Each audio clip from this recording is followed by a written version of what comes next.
जय हिंद। देखिए आज का क्लास है जिसमें टॉपिक स्टार्ट हो रहा है जिसका नाम है रेखा एवं कोण। इससे पहले हम यूक्लिड विभाजन यूक्लिड का ज्यामितीय परिचय हम आप लोगों को क्लास दिए थे। उसके बाद आज हम स्टार्ट कर रहे हैं यूक्लिड से आगे रेखा एवं कोण। आज हम जानते हैं कि रेखा और कोण क्या होता है, उसी के विषय में चर्चा की जाएगी। सब लोग गौर से ध्यान देंगे, ठीक ना। तो सबसे पहले यहाँ देखते हैं रेखा एवं कोण में कुछ ऐसे बहुत ऐसे चीज होते हैं जो हमें जानना जरूरी होता है। बहुत ऐसा चीज है जो छोटे छोटे चीज है उसको जानना जरूरी होता है। सबसे पहले जाने रेखा खंड। रेखा एवं कोण में सबसे पहले जानेंगे रेखा खंड। रेखा खंड क्या है? तो रेखा सबसे पहले, इससे पहले जानेंगे रेखा। तो रेखा किसको बोलते थे? एकदम बिल्कुल लेकर चले जाइए, सीधा लेकर चले जाइए। ये हो गया रेखा। क्या हो गया? रेखा। कहाँ तक जाएगा? कोई इसका लिमिट नहीं है। अब इसके बीच में कोई दो बिंदु दे दीजिए। मान लेते हैं बिंदु ए और बिंदु बी, दो को बिंदु दे दिए। दो का कर दिए बिंदु। अब ये दो बिंदु से अब बाहर निकाल दीजिए इसको, लीजिए और एक और बी। क्या निकल गया? ए और बी। इस भाग को हम कहाँ निकाल दिए? यहाँ। अब यही हो गया, ये पूरा रेखा का एक खंड था जो बाहर आ गया, तो यही हो गया रेखा खंड। रेखा से खंडित होकर टूट कर आया हुआ जो रेखा होता है उसी को रेखा खंड कहते हैं। और रेखा खंड ये ए बी क्या हो गया? रेखा खंड हो गया। ठीक, क्लियर है? ये पूरा रेखा है। रेखा के बीच से एक भाग निकाल दिए जिसका ए पॉइंट और बी पॉइंट है, इसको यहाँ दे दिए, है ना। ये क्या हो गया? रेखा खंड हो गया। अब बच गया कौन? ये देखिए, एक पॉइंट यदि यहाँ ऐसे रहता, एक पॉइंट यहाँ ऐसे आ जाता, एक पॉइंट यहाँ से बच गया। बचा ना बाबू? बचा।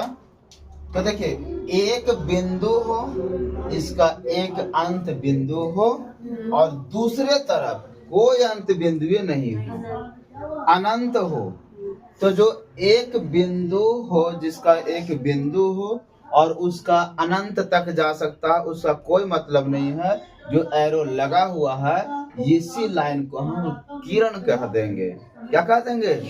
किरण। किरण जैसे टॉर्च मारी ऐसे, तो आपके टॉर्च में जो बैटरी जितना मतलब उसकी कैपेसिटी रहेगा उतना ही दूर न जाएगा। और सूर्य के प्रकाश से आ रही है, सूर्य का प्रकाश पृथ्वी तक पहुंच रहा है, तो उसको थोड़ा ना किरण का कहाँ तक जा रहा है। वो धरती नहीं रहता तो और नीचे भी जाता, वो पृथ्वी नहीं रहती तो कहाँ और नीचे जाता, है ना। तो उसका वो क्या हो गया? किरण हो गया। सूर्य के प्रकाश की किरणें हो गया वो, है ना। उसका कोई लिमिट नहीं है कहाँ तक जाएगा। तो उसका एक बिंदु रहेगा, जैसे सूर्य यह एक बिंदु हो गया। सूर्य क्या है? एक बिंदु हो गया। और यहाँ से किरण को बिखेर रहा है, कहाँ तक जाएगा? कोई इसका लिमिट है? कोई लिमिट नहीं है। वही है एक अंत बिंदु, जिसका एक अंत बिंदु हो और वो अनंत तक जाता हो, क्या कहलाएगा? किरण कहलाएगा। ये देखिए, इस तरह भी जाएगा तो अपना किरण कहेगा। कहीं लेकर जाइए से कोई इसको अंतर नहीं पड़ने वाला है।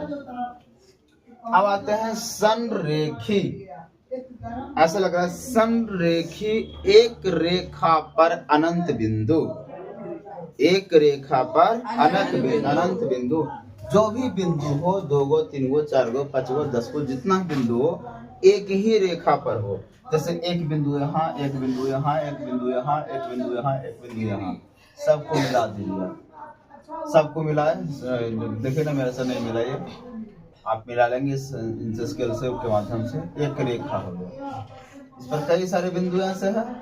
एक कैसा रेखा कहागा? तो संरेखी बिंदु। एक रेखा पर कई बिंदु हैं, ये क्या कहेंगे? संरेखी, है ना।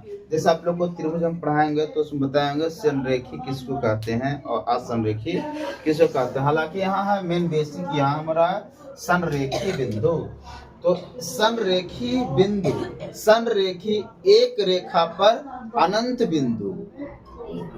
2 बिंदु सिर्फ नहीं, अनंत बिंदु, जितना ही बिंदु हो सकता है सारा बिंदु संरेखी बिंदु कहलाएगा। लेकिन हाँ, एक बिंदु पर एक ही रेखा पर अनंत बिंदु होनी चाहिए। यदि एक रेखा पर से अनंत बिंदु हट जाता है तो उसको क्या होगा, वो असंरेखी में आ जाएगा। जैसे एक बिंदु यहाँ हो गया, एक बिंदु यहाँ हो गया और एक बिंदु यहाँ हो गया, तो क्या हो जाएगा, ये क्या हो जाएगा, देखिए असंरेखी। ऐसे बना दे फिगर, देखिए किस तरह से बन गया, आपके ढक बन गया फिगर, ट्रायंगल का फिगर बन गया ना। आप देखिए ना, इसी को लीजिए, एक यहाँ बिंदु ले लिए, एक यहाँ बिंदु ले लिए और एक ये आगे लेंगे तो बस संरेखी हो ही जाएगा। हमको असंरेखी बता रहा है ना, असंरेखी मतलब यहाँ ले लेते हैं और देखिए इसको ऐसे मिलाइए, मिल गया, सीधा मिला, नहीं मिला, सीधा मिला बाबू, नहीं मिला। देखिए अब ऐसे बना दिए तो क्या होगा, ट्रायंगल बन गया, तो त्रिभुज बन जाएगा ये। यानी कि असंरेखी रेखा पर जो बिंदु न होता है उस बिंदु को असंरेखी बिंदु कहते हैं, और जो रेखा पर बिंदु होते हैं उनको संरेखी बिंदु कहलाते हैं। रेखा जो लंबी हो पतली हो उसी को ना रेखा बोलते हैं। एक बार कौन तो बता रहा था कि सर रेखा किसे कहता था, बताया सर रेखा भी अभी नहीं आ रही है, रेखा भी नहीं आ रही है, कैसे, लंबी थी पतली थी वही ना सर। रेखा नाम है, किसी लड़की का नाम भी है ना, तो लड़की का नाम नहीं लेकर चलना है हमको, यहाँ देखकर चलना है।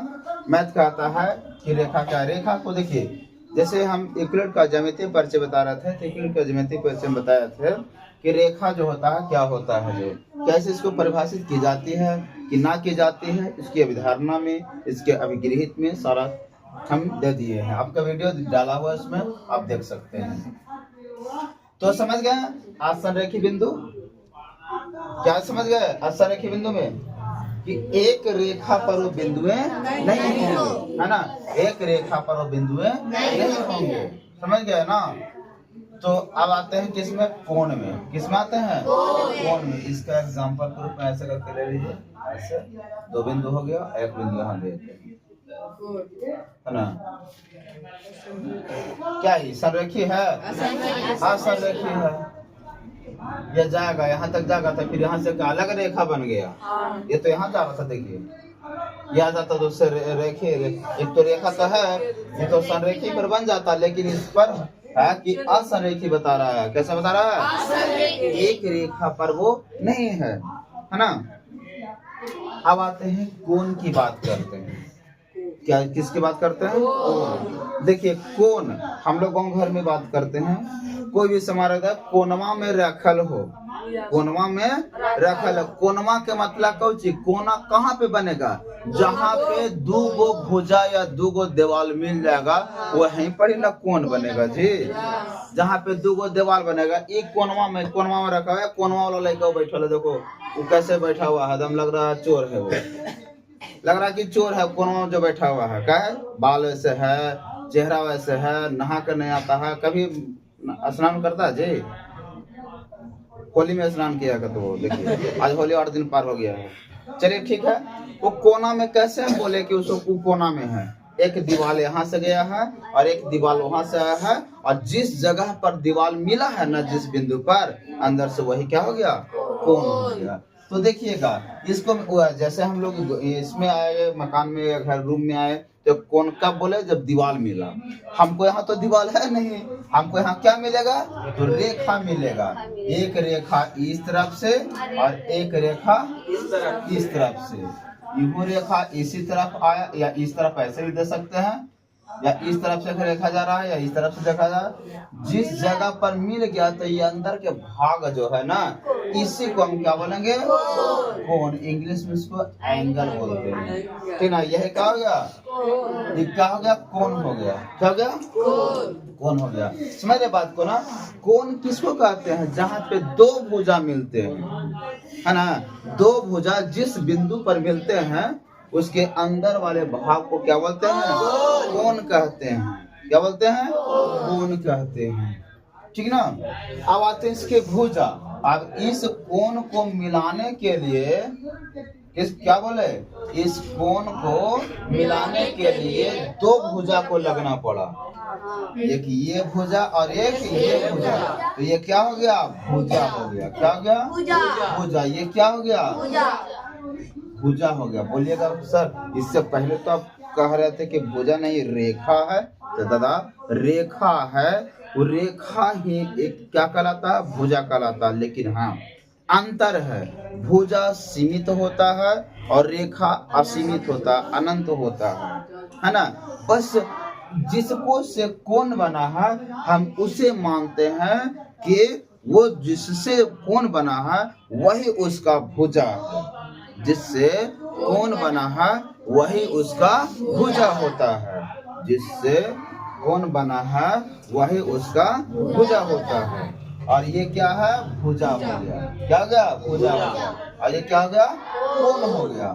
अब आते हैं शीर्ष की बात करते हैं। शीर्ष मतलब चोटी, क्या, शीर्ष मतलब चोटी, एकदम किनारे वाले भाग पे। देखिए जहाँ ये भुजा और जहाँ वो भुजा मिला है, ये जो पॉइंट बनाना यहाँ पे, जिस जगह पर मिला ना, ये जो बिंदु मिला ना, इसी बिंदु को हम क्या बोलेंगे, शीर्ष बोलेंगे। क्या बोलेंगे, शीर्ष बोलेंगे। जैसे अंदर से गए तो ये तो कोना बोल देंगे, बाहर से जाएंगे तो शीर्ष बोलेंगे उसे। क्या बोलेंगे, शीर्ष बोलेंगे। अंदर से गए तो कोण बोल देंगे, बाहर से जाएंगे तो शीर्ष बोल देंगे। कोई दिक्कत नहीं। जैसे एक और बताते हैं, जैसे ट्रायंगल एक बनाते हैं, एक त्रिभुज बना दिए, तो त्रिभुज के अंदर से आए तो कोण हो गया, बाहर से ये वाला बिंदु को देखा तो शीर्ष हो गया, और इसे देखा तो भुजा हो गया। क्या हो गया, भुजा हो गया। जैसे इसको पढ़े होंगे, तीन भुजाओं से घिरी बंद आकृति को त्रिभुज कहते हैं, है ना। या तीन असंरेख बिंदुओं को, असंरेख भी बोल सकते हैं इसको। असंरेख बताया ना कि एक जगह एक ही रेखा में ना हो, या तीन असंरेख बिंदुओं को मिलाने से जिस आकृति का निर्माण होता है उसे त्रिभुज कहते हैं, है ना। वो भी हो सकता है। समझ गए बाबू। एक बार फिर से, रेखा, रेखा के खंड वाले भाग, जो बीच वाले भाग निकाला जाता है उसी को रेखा खंड बोलते हैं। किरण जिसका एक बिंदु हो, एक अंत बिंदु हो और दूसरा अनंत बिंदु, एक दूसरा कोई अंत बिंदु ना हो, किरण कहलाता है।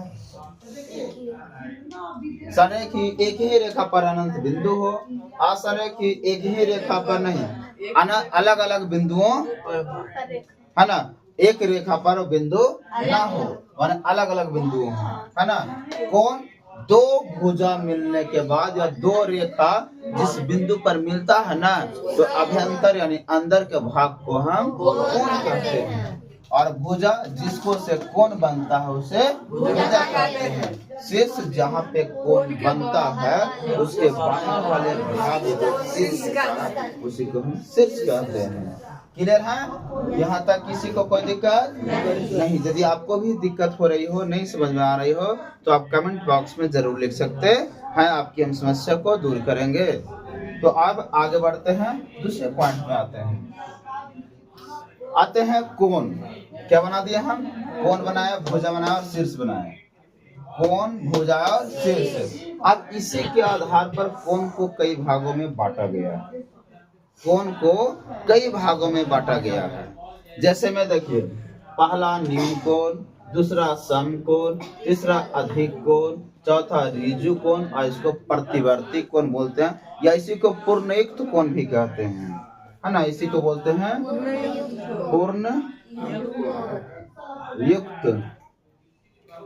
पूर्णयुक्त कोण भी इसी को बोला जाता है। अब समझेंगे हम लोग इसको विशेष माध्यम से। न्यून कोण किसे कहते हैं, वैसा कोण जिसका माप जो रहेगा ना 0 डिग्री से बड़ा रहेगा और 90 से छोटा रहेगा। जैसा कि देखिए, हम फिगर एक बनाते हैं, ये देखिए, इसका मान लेते हैं थीटा हो गया। ये थीटा कोई कोण मानते हैं उसको, कोई कोण होता है, कोई डिग्री होगा, 10 डिग्री, 20 डिग्री, 50 डिग्री, है ना, 80 डिग्री, 89 डिग्री। 90 डिग्री नहीं हो सकता है, वो 89.5 होगा, लेकिन 90 नहीं होगा, है ना। तो ये जो है ना, ये क्या हो गया, न्यून कोण हो गया, जिसका वैल्यू रहेगा, जैसे थीटा का मान है 0 डिग्री से बड़ा रहेगा, है ना, और 90 डिग्री से छोटा रहेगा। 0 डिग्री से बड़ा और 90 डिग्री से छोटा रहता है ना। अब देखिए, 0 डिग्री से बड़ा हो गया, 90 डिग्री से छोटा, क्योंकि 90 हो गया बड़ा हो गया और 0 क्या हो गया, छोटा हो गया। अब आते हैं समकोण। वैसा त्रिभुज, वैसा कोण जिसका माप 0 डिग्री के बराबर हो, 90 डिग्री के बराबर हो। जैसे देखिए, हम इससे पहले न्यूनकोण बनाए, ऐसा बना दिए। अब इसी को बस क्या कर देना, खड़ा कर देना है। ये क्या हो गया, समकोण हो गया। क्या हो गया, समकोण हो गया। यानी थीटा का मान जो रहेगा हमेशा 90 डिग्री के बराबर रहेगा। थीटा का मान जो रहेगा हमेशा 90 डिग्री के बराबर होगा, है ना। फिर अधिक कोण की बात करते हैं। तब देखिए, ये हो गया न्यून कोण, ये हो गया समकोण, अब हो गया अधिक कोण। अब देखिए, इसी को क्या करते हैं, बड़ा कर दिए। यानी इसको लिख सकते हैं 110 डिग्री, लिख सकते हैं 110 डिग्री, 120 डिग्री, है ना। यानी इसका कहने का मतलब है कि ये 90 डिग्री से क्या रहेगा, बड़ा रहेगा, और 180 डिग्री से छोटा। ये क्या होता है, जिस तरफ मुंह खुल गया वो बड़ा हो जाएगा, ठीक ना। 180, है ना। जिस तरफ मुंह खुल गया बड़ा, उसका पीछे मतलब पीछे छोटा।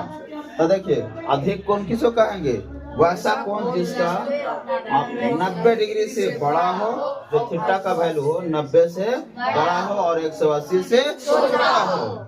यानी बताइए, 150 डिग्री अधिक कोण होगा, होगा 179 डिग्री होगा, 160 डिग्री होगा, 91 डिग्री होगा। क्यों होगा, क्योंकि 91 90 से तो बड़ा है, हमको 90 से बड़ा है। 90 से जैसे ही बड़ा हुआ वैसे क्या हो जाएगा, अधिक कोण। और ऋजु कोण की बात किया जाए तो एकदम बिल्कुल सीधा हो जाएगा। ये क्या हो जाएगा, बिल्कुल सीधा, एकदम बिल्कुल 180 डिग्री का बना देगा। क्या कर देगा, 180 डिग्री। तो ये पूरा का जो थीटा का वैल्यू होगा पूरा हो 180 डिग्री के बराबर हो जाएगा। थीटा का वैल्यू कितना हो जाएगा, 180 डिग्री के बराबर हो जाएगा। कौन हो जाएगा, ऋजु कोण 180 डिग्री के बराबर हो जाएगा। अब आते हैं प्रतिवर्ती कोण। नहीं लग रहा है बाबू को, देखिए पहले इस तरफ से था, फिर सीधा हो गया, फिर टेढ़ा हो गया, एक बिल्कुल सीधा हो गया। अब ना लग रहा है कि थोड़ा सा ही नीचे खिंचक जाएगा, है ना। तो अब देखिए प्रतिवर्ती, देखिए लीजिए हो गया, यही हो गया। अब ये जो कोण बनाएगा ना वो कितना रहेगा, ये तो ऐसे यदि आ जाता तो 180 था, अब 180 से ज्यादा ना हो गया ये है, 180 से क्या हो गया, ज्यादा। 180 से ज्यादा पूरा यदि मिल जाता है तो 360 डिग्री हो जाएगा, होगा ना। तो थीटा का मान जो रहेगा, थीटा का मान यानी 180 डिग्री से बड़ा और 360 डिग्री से छोटा, है ना। जिसका माप 180 डिग्री से बड़ा और 360 डिग्री से छोटा होगा, उसका वह कौन सा वह क्या कहलाएगा, प्रतिवर्ती कोण या पूर्णयुक्त कोण कहते हैं, है ना, या पूर्णयुक्त कोण कहते हैं, ठीक ना। तो फिर से एक बार पुनः रिपीट। न्यून कोण, क्या, न्यून कोण जिसका माप 0 डिग्री से बड़ा, 90 डिग्री से उसे न्यून कोण। समकोण समकोण 90 डिग्री के बराबर, जिसका थीटा कोण 90 डिग्री के बराबर। अधिक कोण 90 डिग्री से बड़ा, 180 डिग्री से छोटा होता है, क्या कहलाएगा, ऋजु कोण 180 डिग्री के बराबर हो जाएगा। प्रतिवर्ती कोण या पूर्णयुक्त कोण बोलते हैं इसको, 180 से छोटा, है ना। क्या कहलाएगा, प्रतिवर्ती कोण, है ना। चलिए नेक्स्ट, एक मिनट है, चलिए हटाइए। अब यहाँ आते हैं पूर्णयुक्त कोण, हटा दीजिए इसको। पूर्णिक कोण हटा दीजिए इसको, प्रतिवर्ती कोण बढ़ाना दीजिए। कोनों के युग्म, अब आते हैं कोनों के युग्म। देखिए युग्म का मतलब क्या है, दो आएगा इसमें। जब भी आएगा तो पेयर में आएगा, दोनों के युग्म, सॉरी कोनों के युग्म। जब भी आएगा तो दो की बात करेगा इसमें। युग्म मतलब दो, युग्म मतलब दो की बात करेगा, ये जोड़ा पेयर बनाएगा इसमें। अब देखिए कोनों के युग्म में आते हैं सबसे पहले आसन्न कोण। आसन्न कोण, कोण तो रहेगा लेकिन आसन्न कोण, आसन्न कोण किसको कहेंगे? देखिए एक कौन कौन हो गया, न्यून कौन हो गया, क्या गया, मान लेते हैं इसको ए बी सी मान लिया। अब ए बी सी जो माने हैं, ये जो है एक ही कोण है और इसके नीचे अंदर से एक और रेखा खींच देते हैं। क्या गया, रेखा खींच दिए। अब ये जो रेखा खींचे हैं, ये रेखा की वजह से वो एगो कोण पहले से था, क्या वो कोण हो गया बताइए। यदि ये वाला दीवार नहीं रहता तो आज ये वाला रूम और वो वाला रूम दोनों सेम एक ही रूम में हो जाता, होता एक ही रूम कहलाता। वजह एक ही रूम ना होने का वजह ये दीवार, यहाँ वजह दो गो रूम होने का वजह, दो कोण होने का वजह ये रेखा, यानी एक रेखा है जो दोनों कोण में उभयनिष्ठ हो गया। उभयनिष्ठ मतलब कॉमन है ना। ये जो रेखा हो गया ना, ये दोनों में, इस कोण में भी और इस कोण, दोनों कोण में क्या गई, उभयनिष्ठ हो गया। दोनों में क्या गया, उभयनिष्ठ हो गया। और जहां दोनों में उभयनिष्ठ हो जाए वैसा कोण आसन्न कोण कहलाएगा, समझे? जो जिसमें दोनों दो कोण में एक भुजा उभयनिष्ठ हो जाए वो कैसा कोण कहेगा, आसन्न कोण कहलाएगा। आसन्न कोण जो होता है, आसन्न कोण में एक भुजा उभयनिष्ठ होता है, एक भुजा उभयनिष्ठ होता है। दो कोण बनाने के लिए एक भुजा को उभयनिष्ठ होना पड़ेगा, है ना।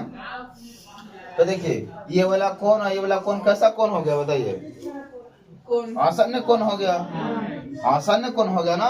आसन्न कोण क्या बोला कि दो कोण में एक भुजा उभयनिष्ठ। अब बताइए, अब हम मानते हैं कि इस तरह से दे दिए तो ये वाला कोण और ये वाला कोण कैसा कोण रहेगा, आसन्न कोण रहेगा, क्योंकि एक कोण पहले से कोण था लेकिन ये भुजा आ गया तो क्या कर दिया, दो कोण बन गया। दो कोण के लिए एक भुजा उभयनिष्ठ हो गया ना।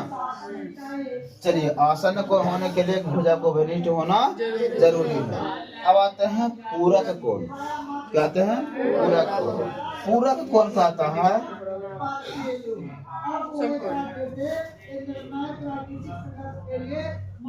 ये तो समकोण था, समकोण था ना। जैसे हम बोल रहे थे यहाँ पे न्यून कोण, तो न्यून कोण में क्या बताया हम, 0 डिग्री से बड़ा और 90 से छोटा, है ना। अब ये पूरक कोण है, जहाँ समकोण बना थे 90 डिग्री, बस वही बात करेगा। ये जो आसन्न कोण जो बनेगा ना, तो मान लेते हैं इसको ए और इसको मान लेते हैं बी मान लेते हैं।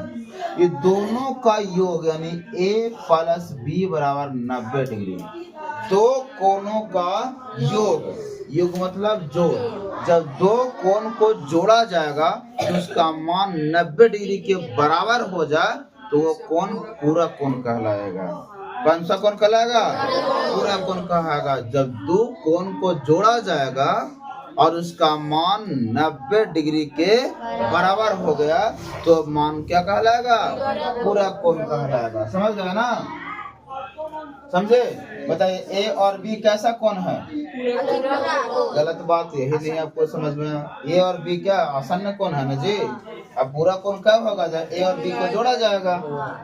ए और बी को जोड़ा जाएगा तब पूरा कोण कहाएगा। लेकिन हमको पूछा गया क्वेश्चन कि ए और बी में क्या संबंध है, कैसा कोण है, तो आसन्य कोण हो गया, है ना। अब आते हैं समपूरक कोण। कैसा कोण? अब देखिए, मान लेते इसको ए हो गया, आई क्या हो गया, बी हो गया, क्या हो गया, अब ए और बी अब पूरा को बनाए थे तो इस तरह से देखिए। अभी हम बताए थे रिजु को हम पूरा 180 के बराबर, यानी कहने का मतलब कि ए प्लस बी दोनों को जोड़ेंगे तो 180 डिग्री के बराबर होना चाहिए। यदि दो कोण को जोड़े और 180 के बराबर हो गया तो कौन सा कोण होगा? समपूरक कोण होगा। कोण ए प्लस कोण बी बराबर 180 डिग्री। यदि कोण ए प्लस कोण बी बराबर 90 डिग्री होता है तो पूरा कोण होता है, दो कोणों का योग 90 के बराबर हो जाए तो पूरा कोण, और दो कोणों का योग 180 डिग्री के बराबर हो जाए तो समपूरक कोण होता है ना। अब आते हैं कोणों के रैखिक युग्म।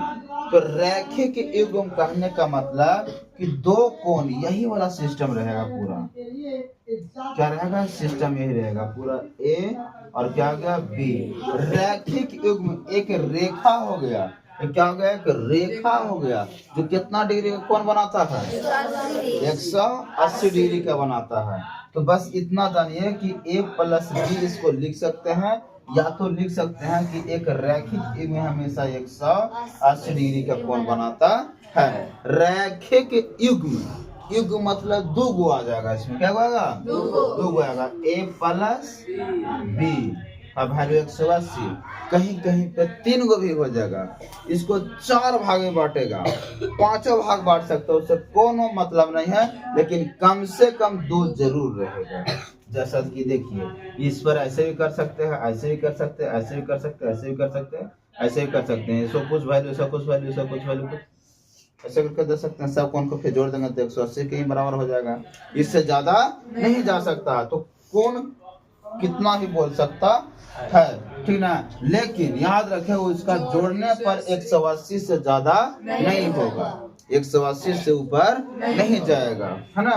तो ये हो गया कोणों के रैखिक युग्म। कोणों के रैखिक युग्म से कितना बोले, कभी क्वेश्चन पूछेंगे कि रैखिक युग्म कितना होता है, रैखिक युग्म का मान कितना होता है, तो 180 डिग्री। समपूरक कोण क्या होता है, तो ए प्लस बी दोनों को जोड़ेंगे तो 180 डिग्री। समपूरक कोण और पूरक कोण जब ए प्लस बी दो कोण को जोड़ेंगे तो 90 डिग्री। आसन्न कोण दो कोणों में एक भुजा का उभयनिष्ठ से होना, है ना। अब आते हैं शीर्षाभिमुख या सम्मुख कोण। शीर्षाभिमुख या सम्मुख कोण। अब देखिए शीर्षाभिमुख या सम्मुख कोण में आते हैं तो देखा जाए तो एक है इस तरह से और एक इस तरह से, दो प्रतिच्छेदी रेखा रहेगा इस तरह से। दो रेखा क्या कट गया, कट गया। ये एक्स है, एक्स इहु एक्स तेहु एक्स, आई बाई तो यही बाई। कहता है कि ये वाला कोण के बराबर ये रहेगा और ये कोण के बराबर ये रहेगा। शीर्षाभिमुख यानी सम्मुख, हम उसको देख रहे हैं और हमको देख रहा है, ये कोण उसको देख रहा है, ये कोण उसको देख रहा है, ये इसको देख रहा है और ये इसको देख रहा है। आप अगर सर इसको नहीं बोल सकते हैं तो नहीं, ये बगलने वाली और सामने वाली, है ना।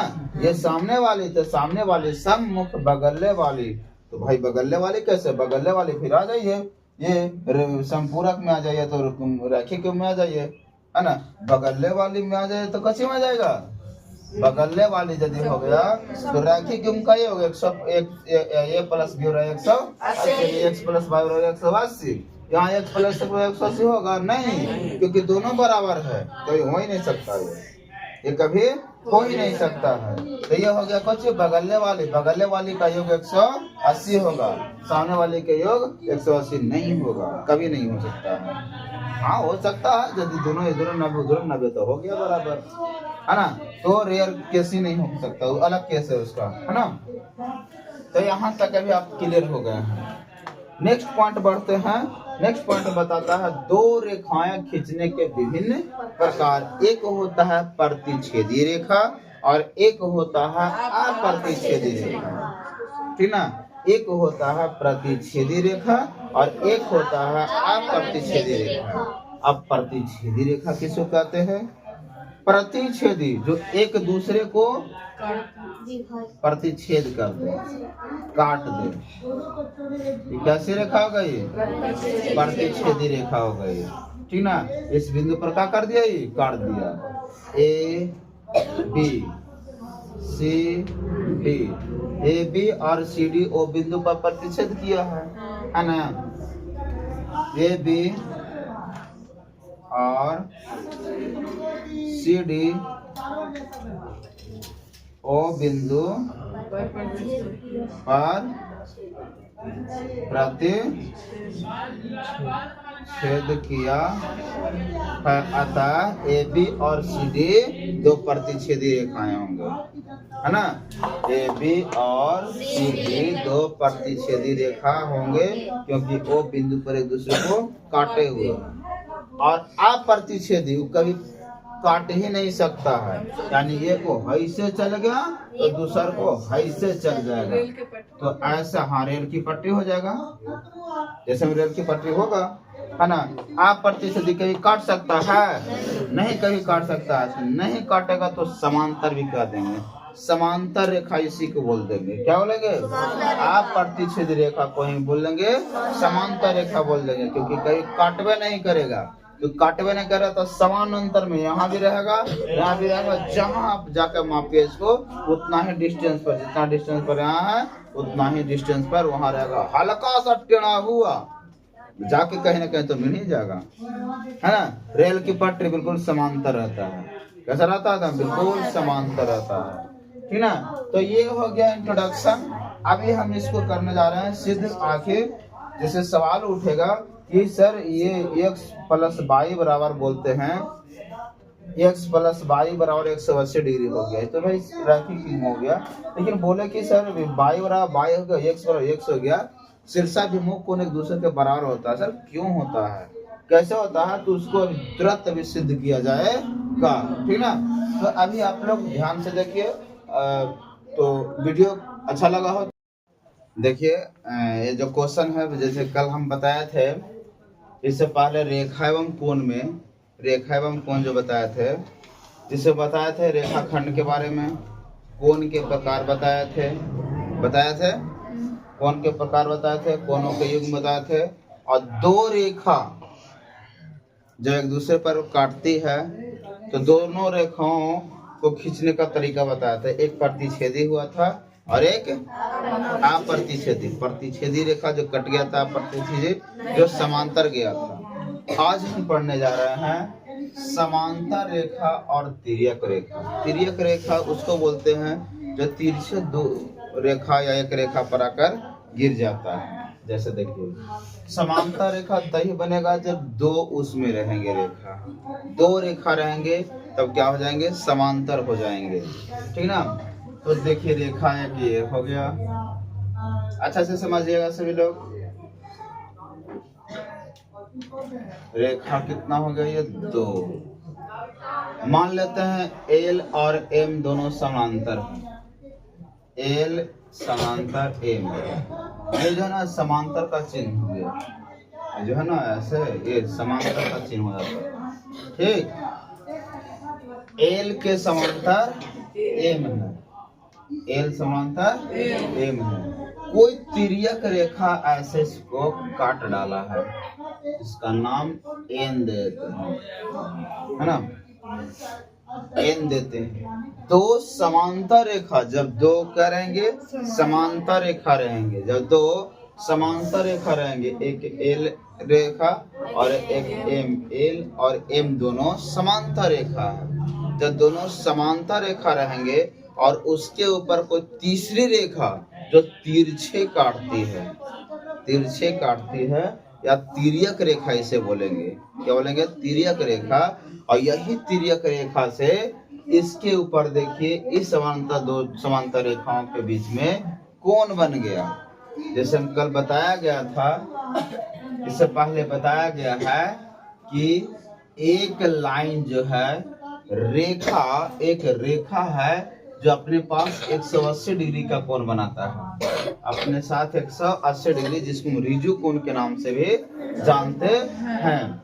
ये मान लेते हैं इसको 1 2 3 4 5 6 7 8 कोण, ये 8 कोण हो गया।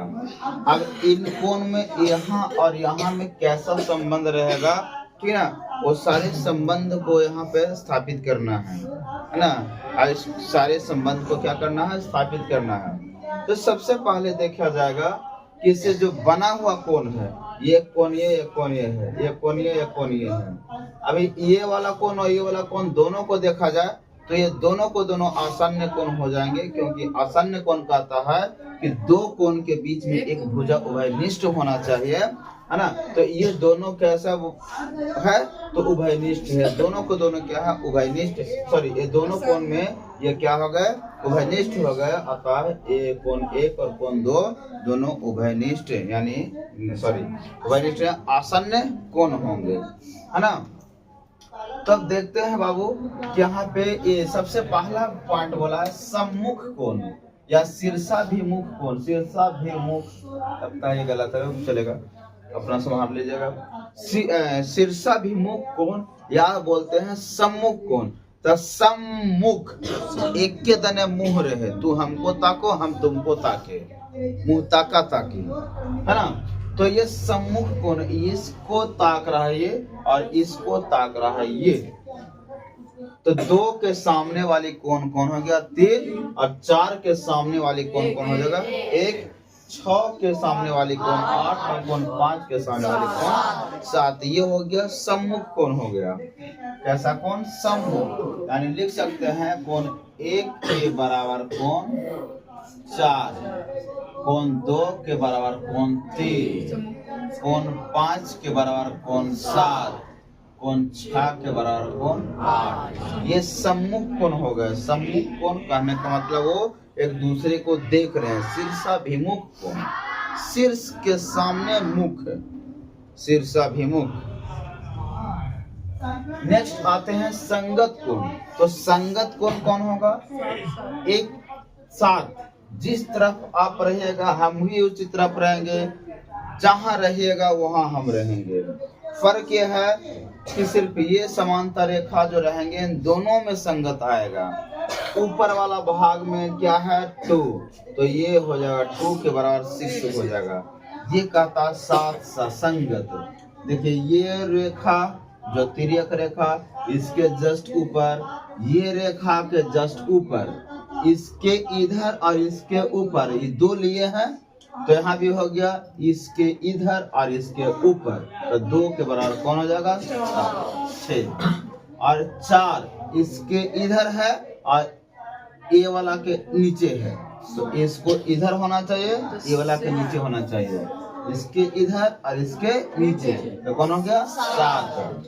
एक हो गया इसके इस तरफ, तिर्यक रेखा के इस तरफ, और ये वाला जो रेखा है उसके ऊपर, तब ये भी वही होगा इसके इधर और इसके ऊपर। तो 1 के लिए कौन हो जाएगा 5, 3 के लिए 8, क्योंकि 3 नीचे, इसके इधर और इसके नीचे, तो इसके इधर और इसके नीचे।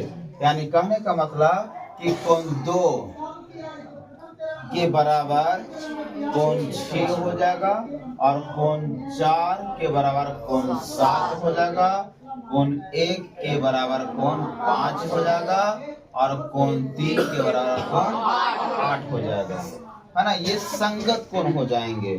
इसके बराबर से ये, इसके बराबर से ये, इसके बराबर से ये, इसके बराबर से ये, और ये हो जाएंगे इनके संगत कोण हो जाएंगे। अब आते हैं एकांतर।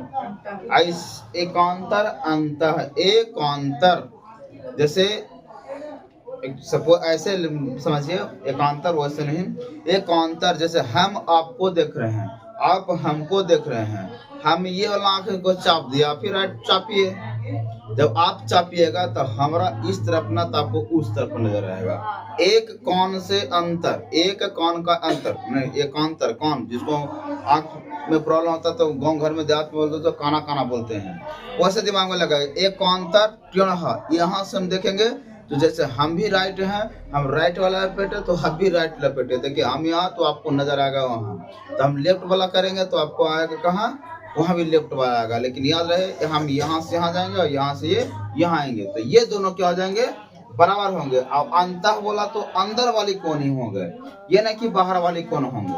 अंतः बोला तो अंदर वाली कोण, बाह्य बोलेगा तो बाहर वाली कोण रहेगा। तो एकांतर अंतः कोण की बात किया जाए तो ये दो क्या अंतर है, नहीं, क्योंकि ये बाहर में है। हमको अंदर की बात कितना ही करेंगे, इसको चापिए तो यहाँ धराएगा, यहाँ से चापिए तो यहाँ धराएगा। 4 के लिए कौन हो जाएगा, कौन 4 के बराबर कौन, और कौन 3 के बराबर कौन हो जाएगा। ये अंतः में यदि क्वेश्चन सवाल कर देगा कि कौन 7 का एकांतर अंतः कौन होगा, तो दादा पहले क्वेश्चन में ही प्रॉब्लम है कि 7 का एकांतर अंतः बोला है और 7 खुद बाहर है ना। ये 7 खुद बाहर है तो भाई कैसे हो सकता है, नहीं हो सकता। पहले इसको सही करना पड़ेगा तब जाकर के सही हो जाएगा, है ना। तो अपने को सही करो, उसके बाद फिर दूसरा अपने आप सही हो जाएगा। इसलिए बाहर में है तो बाहर वाली सिर्फ बाहर में, अंदर वाली सिर्फ अंदर में। अब एकांतर बाह्य कोण की बात करते हैं, किसकी बात करते हैं, एकांतर बाह्य कोण की बात करते हैं। तो एकांतर बाह्य कोण की बात करेंगे तो बाहर के मतलब बाहर, बाह्य का मतलब का बाहर, अब बाह्य मतलब बाहर, ये हो गया था एकांतर बाह्य में ये हो जाएगा, और यहाँ से क्या हो गया, ये हो जाएगा, 2 हो जाएगा। तो कोण 1 के लिए कोण 7 और कोण 2 के लिए कोण 8। अब क्वेश्चन किया जाएगा कि कोण 2 का एकांतर अंतः कोण कौन होगा। भाई हो ही नहीं सकता है, 2 खुद बाहर है, 2 जब बाहर है तो अंतः हो कैसे सकता है। अब क्वेश्चन करेंगे कि कोण 5 का एकांतर बाह्य कौन होगा, तो बाह्य का वो खुद अंदर में है ना, वो क्या है, खुद अंदर में है, ठीक ना। तो उसे खुद बाहर होना पड़ेगा, उसके बाद बाहर से बाहर बात करेगा, है ना। किसी दूसरे को दूसरे में जोड़ दीजिएगा, कहानी इसका खत्म हो जाएगा, है ना। अगला कहता है तिर्यक रेखा के एक ही ओर के अंतः कोण, एक ही ओर के अंतः कोण सह अंतः कोण से संबंधित कोण, सह अंतः कोण में संबंधित कोण। देखिए तिर्यक रेखा कौन हो गया, ये हो गया कि एक ही ओर, यदि इस तरफ आते हैं तो इस तरफ आ जा, या इस तरफ आते हैं तो इस तरफ आ जा, है ना। कि एक ही ओर के अंतः कोण, अंतः कोण मतलब अंदर वाला कोण हो गया, अंतः कोण सह अंतः कोण, अंतः कोण, या इसको ऐसे और बोल सकते हैं, या सह अंतः कोण में संबंध। तो देखिए कोण 4 और कोण 6, ये देखिए बराबर तो नहीं है, ये बराबर नहीं है, लेकिन यदि कोण 4 प्लस कोण 6 करेंगे तो 180 डिग्री का हो जाएगा। कोण 3 प्लस कोण 5 करेंगे तो 180 डिग्री का हो जाएगा। इसको में यही संबंध है कि दोनों को जोड़ेंगे तो 180 हो जाएगा। अब करेंगे कि कोण 2 प्लस कोण कितना हो जाएगा, 7, कोण 2 प्लस कोण 7 बराबर कितना हो जाएगा, 180 डिग्री हो जाएगा। और एक और करेंगे कि कोण 1 प्लस कोण 8 बराबर 180 डिग्री हो जाएगा, है ना। अब देखिए कहेगा सर ये कैसे हो जाएगा, तो भाई 4 6 के जगह पर हम 2 लिख सकते हैं, 6 के जगह पर 2 लिख सकते हैं, 4 के जगह पर कितना लिख सकते हैं, 7 लिख सकते हैं। संगत कोण से, संगत कोण होता है ना, 4 के बराबर 6 हो गया, 4 के 2 के बराबर 6 हो गया, 4 के बराबर 7 हो गया, तो ऐसा भी लिख सकते हैं, इससे भी हो जाएगा।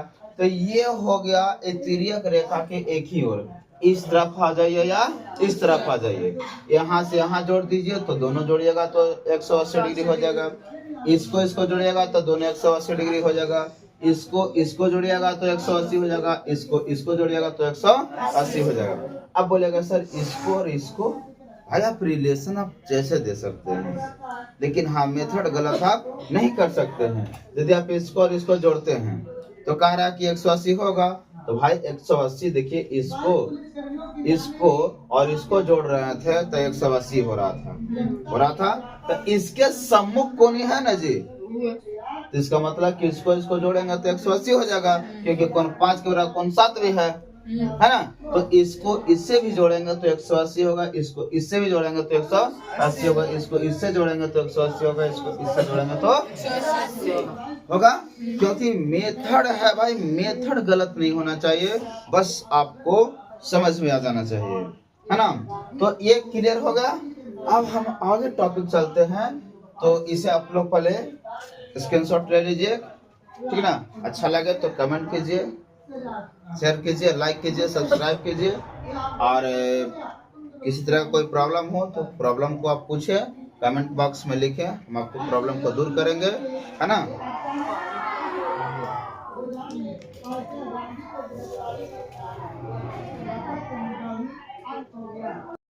देखिए अब क्वेश्चन बना, ये प्रमेय मतलब थ्योरम, एक थ्योरम है जिसे सिद्ध किया जा रहा है, बताया गया था उसमें, वही सी को सिद्ध किया जाएगा। यदि दो रेखाएं परस्पर प्रतिच्छेद करे, दो रेखाएं परस्पर प्रतिच्छेद करे तो शीर्षाभिमुख कोण समान होते हैं। जैसा कि कल हम बताए थे, यहाँ से लिख देंगे हल। दो रेखाएं, एक रेखा ये हो गया और एक रेखा ये हो गया, इसका नाम ए बी सी डी ओ। सवाल है, यदि दो रेखाएं परस्पर प्रतिच्छेद करें तो शीर्षाभिमुख कोण समान होते हैं। जब ये इस प्रकार से आते हैं तो कह रहा क्या ये कोण और ये कोण समान होते हैं, और ये कोण और ये कोण समान होते हैं तो कल बता दिया गया है कि सम्मुख कोण, ये इसको ताक रहा है, ये इसको ताक रहा है, समान रहेगा, इसको ताक रहा है, ये इसको ताक रहा है, ये तो समान रहेगा। लेकिन क्यों होता है, कैसे होता है? क्योंकि मैथ प्रूफ मांगता है। तो प्रूफ है कि देखिए, सबसे पहले मान लेते हैं, पहले मानते हैं, माना कि ए बी तथा सी डी दो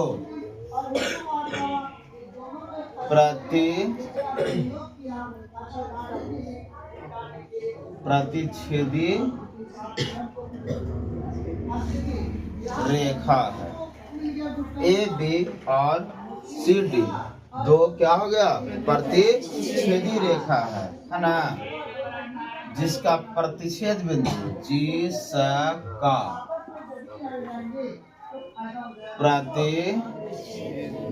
प्रतिच्छेद बिंदु ओ है। कौन है? ओ के पास काटता है। सिद्ध करना है, तो प्रूफ, ये सिद्ध करना है, साबित करना है, प्रमाणित करना है, या दिखाना है कि कोण AOC बराबर कोण BOD,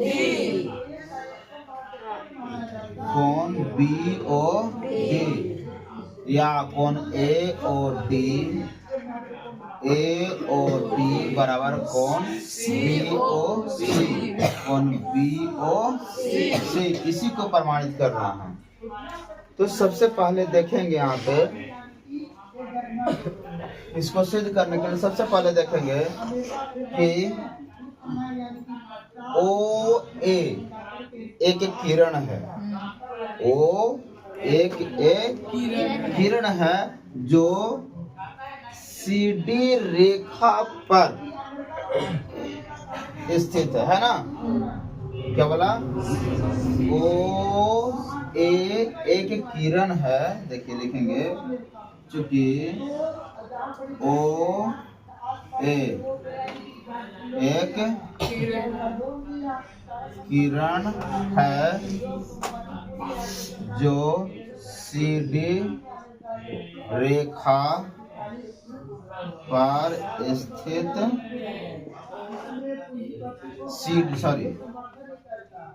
जो सीधी रेखा के ओ बिंदु पर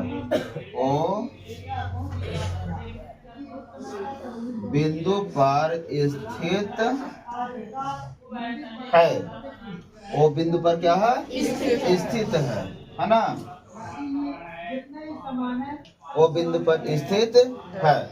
आप लिख सकते हैं, इसलिए रैखिक युग्म से, देखिए हम बताया था कल, रैखिक युग्म या रिजु कोण, ये वाला कोण और ये कोण दोनों मिलाकर 180 डिग्री बना देगा। इसलिए रैखिक युग्म से कोण AOC प्लस कोण AOD बराबर 180 डिग्री है ना। समीकरण नंबर इसको फर्स्ट मान लेते हैं। ये कोण और ये कोण मिलाकर के 180 डिग्री। अब चलते हैं इसी प्रकार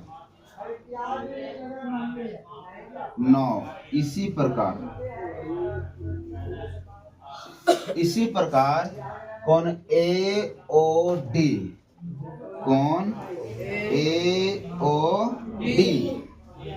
प्लस कोण DOB बराबर 180 डिग्री भी हो जाएगा। कुछ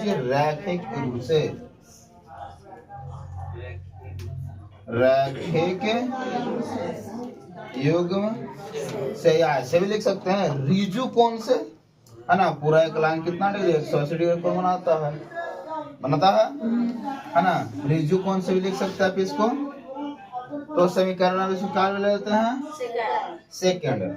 अब देखिए समीकरण फर्स्ट और समीकरण सेकंड की बात करते हैं। इसमें किसकी बात करते हैं? समीकरण फर्स्ट और समीकरण सेकंड की बात करते हैं। इस तरफ हम LHS बोलते हैं, इस तरफ LHS हो गया, उस तरफ क्या होगा? RHS। इसके RHS वाले पार्ट जो है दोनों बराबर हो गया, तो 180 भी बराबर 180 भी बराबर। तो समीकरण फर्स्ट और समीकरण सेकंड से लिखते हैं समीकरण फर्स्ट और समीकरण सेकंड से।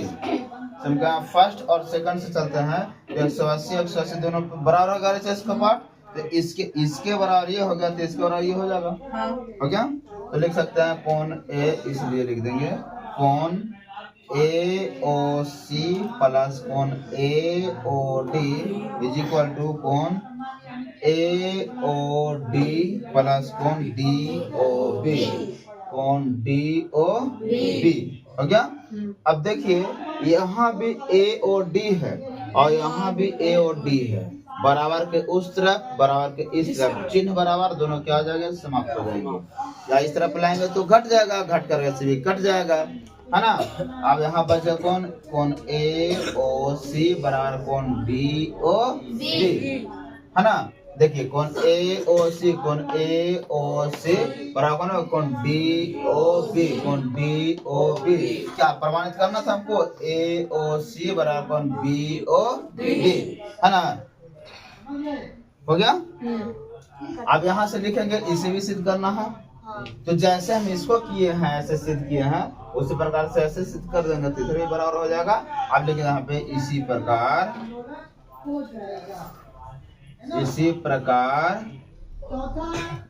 से कौन हो जाएगा? AOD बराबर कौन? BOC। अब ये हो गया मेरा प्रूफ, हो गया पूरा का पूरा। अब समझ गए कि इसके बराबर भी ये और इसके बराबर भी ये। इसका मतलब कि जब भी दो प्रतिच्छेदी रेखा हो तो उनके शीर्षाभिमुख कोण या उनके सम्मुख कोण बराबर होते हैं। समझ गए हो? तो लाइक करें, सब्सक्राइब करें, चैनल को आगे बढ़ाएं। धन्यवाद। इसको स्क्रीनशॉट ले लीजिए।